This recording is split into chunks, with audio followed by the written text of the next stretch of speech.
جس کے دل میں کسی مسلمان کے بارے میں کینہ ہو شب برات میں نہیں بخشا جائے گا. ساری دنیا بخشی جائے گی، وہ کم وقت اس رات میں بھی رہ جائے گا.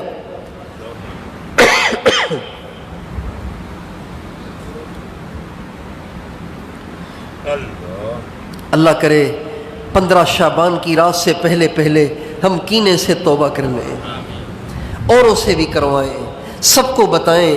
کیا کرو گے دل میں کینہ رکھ کے؟ اگر اس کا کچھ بگڑ بھی گیا تو آپ کو اس سے کیا فائدہ ہوگا؟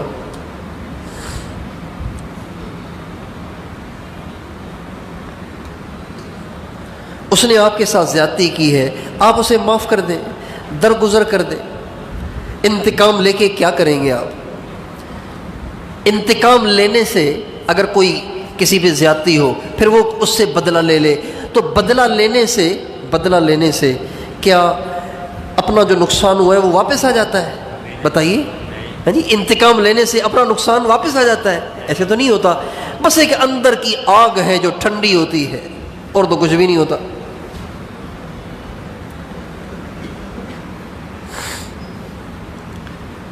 ہمارے نبی کے بارے میں حدیث میں آتا ہے من تقم لنفسہ، ہمارے نبی نے ساری زندگی کبھی کسی سے انتقام نہیں لیا، کبھی کسی سے انتقام نہیں لیا.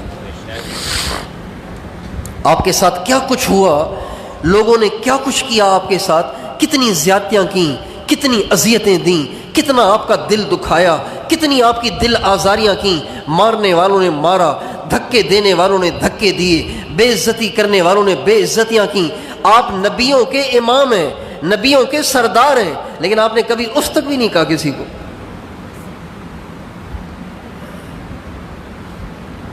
پتہ نہیں کیوں ہم مسلمان چھوٹی چھوٹی باتیں دل میں لیے بیٹھے رہتے ہیں اور پھر اس کی کھچڑی پکاتے رہتے ہیں، اچار بناتے رہتے ہیں اور اپنے دل کی دنیا کو برباد کرتے رہتے ہیں، اللہ پاک کی رحمت سے محروم کرتے رہتے ہیں اپنے آپ کو.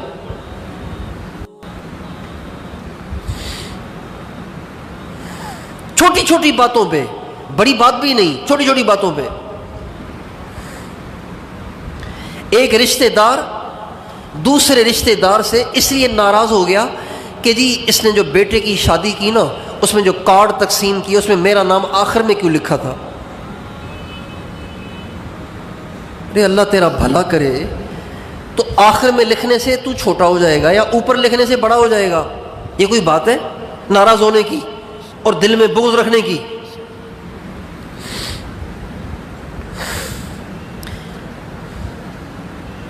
بچوں کی شادیاں کرتے ہیں لوگ، اب اس میں دعوتیں تقسیم ہوتی ہیں تو انسان کا حافظہ ہے، کوئی کمپیوٹر تو نہیں ہے. بعض قریبی یاد نہیں آتے اور دور والے یاد آ جاتے ہیں. اب کسی قریبی دوست کو کارڈ نہیں ملا، اس کو دعوت نہیں دی، اب وہ اسی کی کھچڑی بنا رہا ہے کہ مجھے تو دعوت ہی نہیں دی، ہمیں تو اپنا ہی نہیں سمجھتے، لہذا وہ دل میں بغض لیے بیٹھا ہوا ہے. چھوٹی چھوٹی باتوں پہ ہمارے نبی نے فرمایا کینہ پرور کی دعا اللہ قبول نہیں کریں گے، کینہ پرور کی اس رات میں بخشش نہیں ہوگی. میں بھی آپ بھی اس کی نیت کریں، ابھی یہیں اسی مجلس میں اپنے دل سے سارے مسلمانوں کے لیے کینے کو صاف کر دیں. کرتے ہیں آپ؟ کون کون اپنے دل کو صاف کرتا ہے؟ اچھا، یوں صرف ہاتھ اٹھانے سے صاف نہیں ہو جائے گا، کینہ نکالنا بڑا مشکل کام ہوتا ہے. یہ کوئی جیب کے پیسے نہیں ہیں آپ نکال کے اسے پھینک دیں، یہ دل کی ایک کیفیت ہے، یہ تو انسان کے بس میں نہیں ہوتی. اس کو نکالنے کا طریقہ یہ ہے کہ جس کے بارے میں آپ کے دل میں کینہ ہے نا، ایک تو اس کا نام لے کے دعا کریں اور اس کو کوئی ہدیہ بھیجیں، اچھا خاصا ہدیہ بھیجیں.